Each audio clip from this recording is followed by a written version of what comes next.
Psalm 125. Those who trust in the Lord are like Mount Zion, which cannot be shaken but endures forever. As the mountains surround Jerusalem, so the Lord surrounds his people both now and forevermore.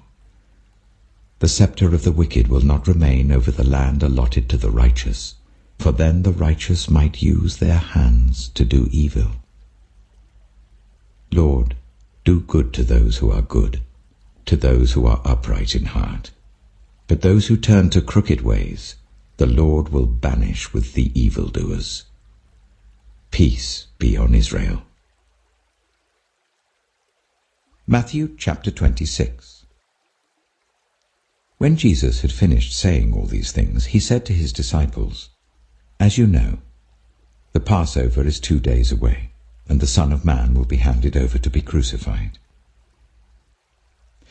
Then the chief priests and the elders of the people assembled in the palace of the high priest, whose name was Caiaphas, and they schemed to arrest Jesus secretly and kill him. But not during the festival, they said, or there may be a riot among the people.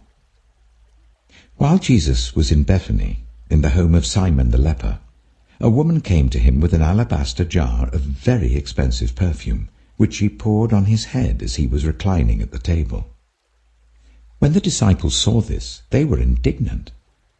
"Why this waste?" they asked. "This perfume could have been sold at a high price and the money given to the poor." Aware of this, Jesus said to them, "Why are you bothering this woman? She has done a beautiful thing to me. The poor you will always have with you, but you will not always have me. When she poured this perfume on my body, she did it to prepare me for burial. Truly I tell you, wherever this gospel is preached throughout the world, what she has done will also be told in memory of her." Then one of the 12, the one called Judas Iscariot, went to the chief priests and asked, "What are you willing to give me if I deliver him over to you?" So they counted out for him 30 pieces of silver. From then on, Judas watched for an opportunity to hand him over.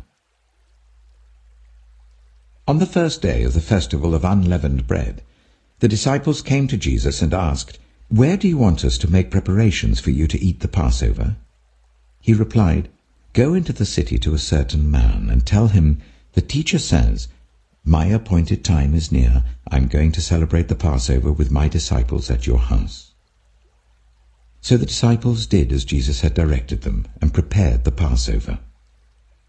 When evening came, Jesus was reclining at the table with the 12, and while they were eating, he said, "Truly I tell you, one of you will betray me." They were very sad and began to say to him one after the other, "Surely you don't mean me, Lord?" Jesus replied, "The one who has dipped his hand into the bowl with me will betray me. The Son of Man will go just as it is written about him. But woe to that man who betrays the Son of Man. It would be better for him if he had not been born." Then Judas, the one who would betray him, said, "Surely you don't mean me, Rabbi?" Jesus answered, "You have said so."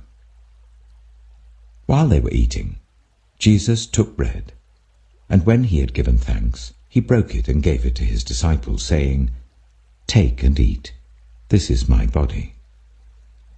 Then he took a cup, and when he had given thanks, he gave it to them, saying, "Drink from it, all of you. This is my blood of the covenant, which is poured out for many for the forgiveness of sins. I tell you, I will not drink from this fruit of the vine from now on until that day when I drink it new with you in my Father's kingdom." When they had sung a hymn, they went out to the Mount of Olives. Then Jesus told them, "This very night you will all fall away on account of me. For it is written, 'I will strike the shepherd, and the sheep of the flock will be scattered.' But after I have risen, I will go ahead of you into Galilee." Peter replied, "Even if all fall away on account of you, I never will."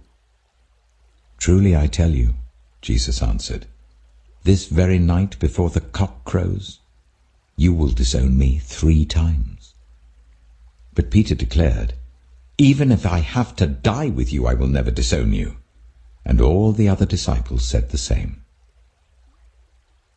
Then Jesus went with his disciples to a place called Gethsemane, and he said to them, "Sit here while I go over there and pray." He took Peter and the 2 sons of Zebedee along with him, and he began to be sorrowful and troubled. Then he said to them, "My soul is overwhelmed with sorrow to the point of death. Stay here and keep watch with me." Going a little farther, he fell with his face to the ground and prayed, "My Father, if it is possible, may this cup be taken from me. Yet not as I will, but as you will." Then he returned to his disciples and found them sleeping. "Couldn't you men keep watch with me for 1 hour?" he asked Peter. "Watch and pray, so that you will not fall into temptation. The spirit is willing, but the flesh is weak." He went away a second time and prayed, "My Father, if it is not possible for this cup to be taken away unless I drink it, may your will be done." When he came back, he again found them sleeping because their eyes were heavy. So he left them and went away once more and prayed the 3rd time, saying the same thing. Then he returned to the disciples and said to them, "Are you still sleeping and resting? Look, the hour has come, and the Son of Man is delivered into the hands of sinners. Rise, let us go. Here comes my betrayer." While he was still speaking, Judas, one of the 12, arrived. With him was a large crowd armed with swords and clubs, sent from the chief priests and the elders of the people. Now the betrayer had arranged a signal with them. "The one I kiss is the man. Arrest him."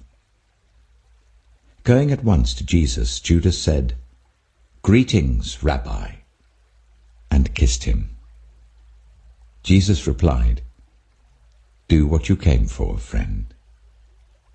Then the men stepped forward, seized Jesus, and arrested him. With that, one of Jesus' companions reached for his sword, drew it out, and struck the servant of the high priest, cutting off his ear. "Put your sword back in its place," Jesus said to him. "For all who draw the sword will die by the sword. Do you think I cannot call on my Father, and he will at once put at my disposal more than 12 legions of angels? But how then would the scriptures be fulfilled that say, 'It must happen in this way'?" In that hour Jesus said to the crowd, "Am I leading a rebellion that you have come out with swords and clubs to capture me? Every day I sat in the temple courts teaching, and you did not arrest me. But this has all taken place that the writings of the prophets might be fulfilled." Then all the disciples deserted him and fled. Those who had arrested Jesus took him to Caiaphas, the high priest, where the teachers of the law and the elders had assembled. But Peter followed him at a distance, right up to the courtyard of the high priest. He entered and sat down with the guards to see the outcome.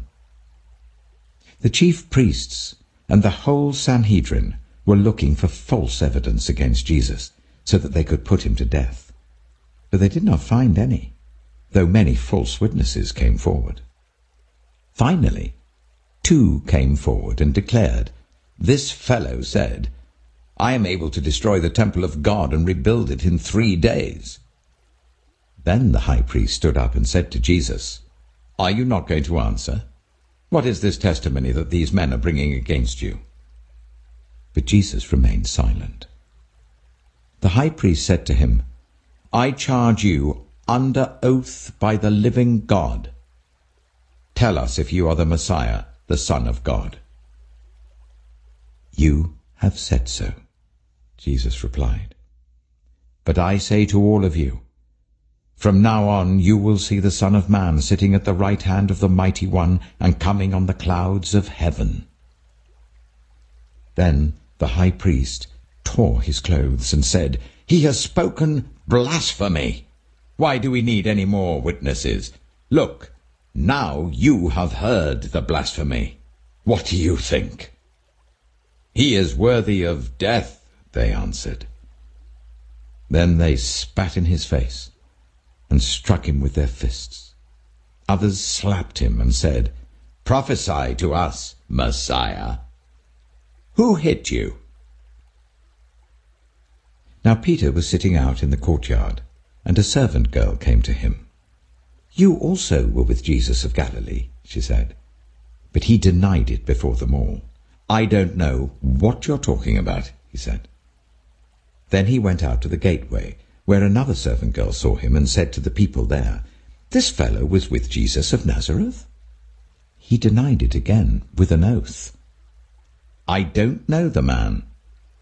After a little while, those standing there went up to Peter and said, "Surely you are one of them. Your accent gives you away." Then he began to call down curses, and he swore to them, "I don't know the man." Immediately a cock crowed. Then Peter remembered the word Jesus had spoken, "Before the cock crows, you will disown me 3 times." And he went outside and wept bitterly. Matthew chapter 27. Early in the morning, all the chief priests and the elders of the people made their plans how to have Jesus executed. So they bound him, led him away, and handed him over to Pilate the governor. When Judas, who had betrayed him, saw that Jesus was condemned, he was seized with remorse and returned the 30 pieces of silver to the chief priests and the elders. "I have sinned," he said, "for I have betrayed innocent blood." "What is that to us?" they replied. "That's your responsibility." So Judas threw the money into the temple and left. Then he went away and hanged himself. The chief priests picked up the coins and said, "It is against the law to put this into the treasury, since it is blood money." So they decided to use the money to buy the potter's field as a burial place for foreigners. That is why it's been called the Field of Blood to this day. Then what was spoken by Jeremiah the prophet was fulfilled. They took the 30 pieces of silver, the price set on him by the people of Israel, and they used them to buy the potter's field as the Lord commanded me. Meanwhile, Jesus stood before the governor, and the governor asked him, "Are you the king of the Jews?" "You have said so," Jesus replied. When he was accused by the chief priests and the elders, he gave no answer. Then Pilate asked him, "Don't you hear the testimony they're bringing against you?" But Jesus made no reply, not even to a single charge, to the great amazement of the governor. Now it was the governor's custom at the festival to release a prisoner chosen by the crowd. At that time they had a well-known prisoner whose name was Jesus Barabbas.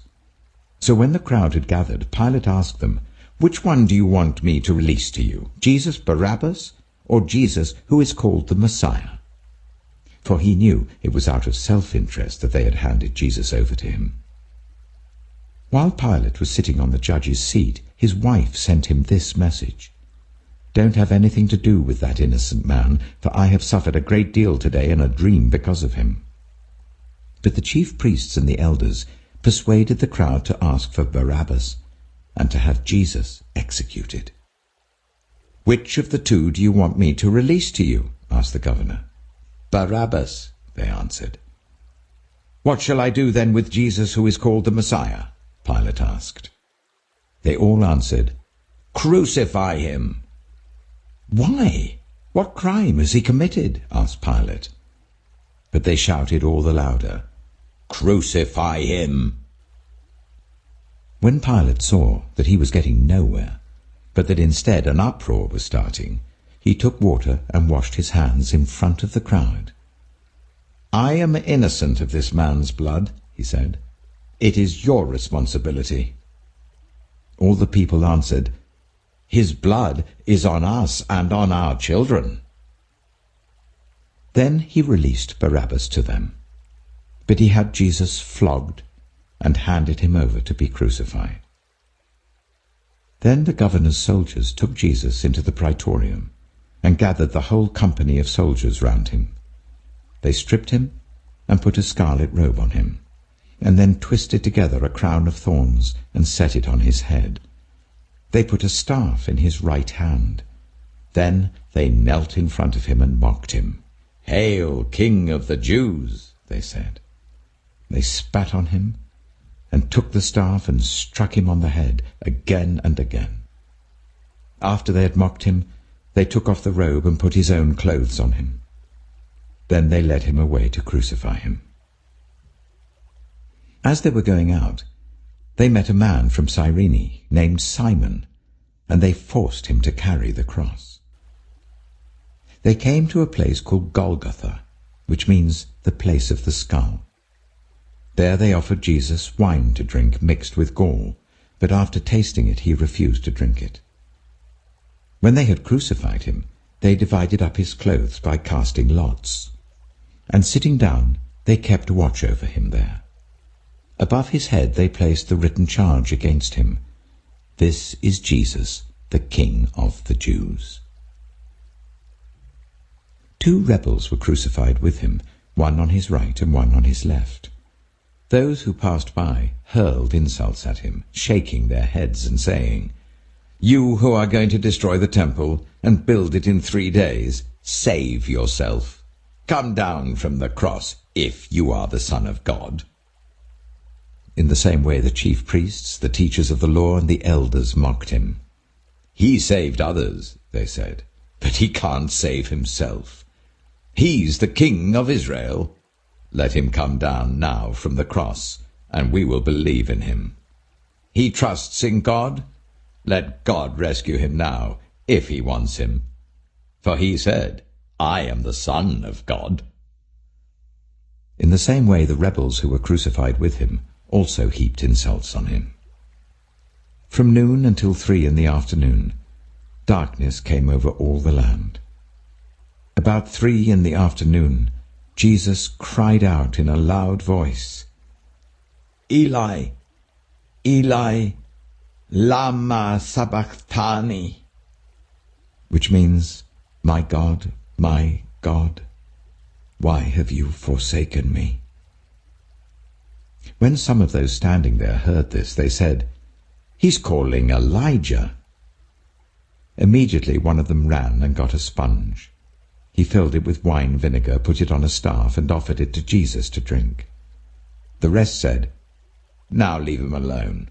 Let's see if Elijah comes to save him." And when Jesus had cried out again in a loud voice, he gave up his spirit. At that moment, the curtain of the temple was torn in 2 from top to bottom. The earth shook, the rocks split, and the tombs broke open. The bodies of many holy people who had died were raised to life. They came out of the tombs after Jesus' resurrection and went into the holy city and appeared to many people.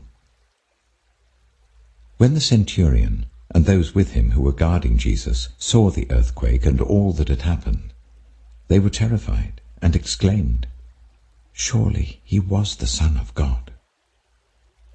Many women were there, watching from a distance. They had followed Jesus from Galilee to care for his needs. Among them were Mary Magdalene, Mary the mother of James and Joseph, and the mother of Zebedee's sons. As evening approached, there came a rich man from Arimathea named Joseph, who had himself become a disciple of Jesus. Going to Pilate, he asked for Jesus' body, and Pilate ordered that it be given to him. Joseph took the body, wrapped it in a clean linen cloth, and placed it in his own new tomb that he had cut out of the rock. He rolled a big stone in front of the entrance to the tomb and went away. Mary Magdalene and the other Mary were sitting there opposite the tomb. The next day, the one after Preparation Day, the chief priests and the Pharisees went to Pilate. "Sir," they said, "we remember that while he was still alive, that deceiver said, 'After 3 days I will rise again.' So give the order for the tomb to be made secure until the 3rd day. Otherwise his disciples may come and steal the body and tell the people that he has been raised from the dead. This last deception will be worse than the first." "Take a guard," Pilate answered. "Go, make the tomb as secure as you know how." So they went and made the tomb secure by putting a seal on the stone and posting the guard.